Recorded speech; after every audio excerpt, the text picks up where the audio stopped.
ஒரு அடர்ந்த காட்டுல ஒரு அழகான நதி சலசலப்பாக ஓடிக்கிட்டு இருந்துச்சாம்.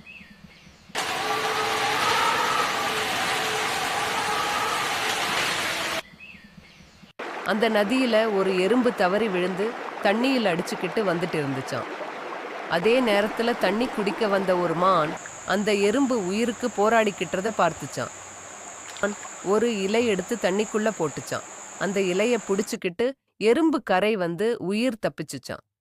கரைக்கு வந்த எறும்பு, நீங்க தான் என்ன காப்பாத்துனீங்க, ரொம்ப நன்றி அப்படின்னு மனசார சொல்லிச்சான். 2 பேரும் தத்தம் வழியில போயிட்டாங்களாம். சில நாள்களுக்கு அப்புறம் அந்த மான் புல் மேய்ஞ்சிக்கிட்டு இருந்துச்சாம்.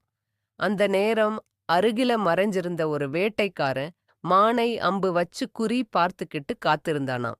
இத கவனிச்ச எறும்பு, மானை எப்படியாவது காப்பாத்தணுமே அப்படின்னு நினைச்சு வேட்டைக்காரனோட கால்ல கடிச்சிடுச்சான். வலி தாங்க முடியாம வேட்டைக்காரன் திடுக்கிட்டு அசைந்ததால அம்பு குறி தப்பி வேற இடத்துல போய் பாஞ்சுச்சான். அதனால மான் உயிர் தப்பிச்சுச்சான்.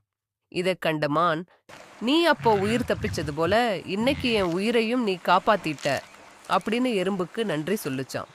கதையின் அர்த்தம் என்னவென்றால், நாம் மற்றவர்களுக்கு மனசார நன்மை செய்தால் அதே நன்மை எப்படியாவது நமக்கே திரும்பி வரும்.